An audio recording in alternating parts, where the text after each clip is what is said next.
আগের রেজিমটা যেটা ছিল সেটাকে আপনি কোনো স্বাভাবিক রেজিম বলতে পারবেন না। সেটা ছিল civil military bureaucracy and business কমিউনিটির একটা আনহোলি নেক্সাস।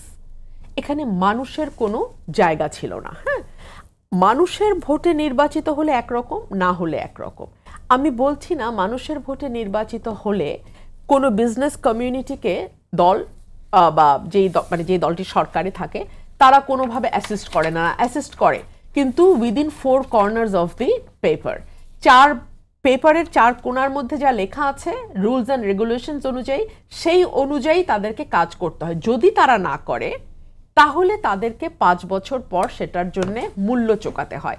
কিন্তু একটা সরকার যখন টিকেই থাকে সিভিল মিলিটারি ব্যুরোক্রেসি এবং বিজনেস কমিউনিটির একটা আনহোলি নেক্সাসের মাধ্যমে, তখন কিন্তু সেই সরকার তারা জবাবদিহিতা থাকে না।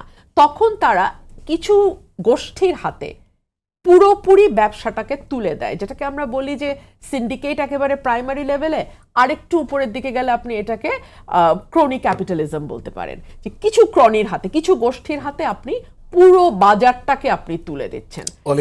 অলিগার্ক শ্রেণী তৈরি হয় এবং পুরো ওই ক্রনি ক্যাপিটালিজমের মধ্যে ঘুরপাক খেতে থাকে, ওই গোষ্ঠীর মধ্যে ঘুরপাক খেতে থাকে।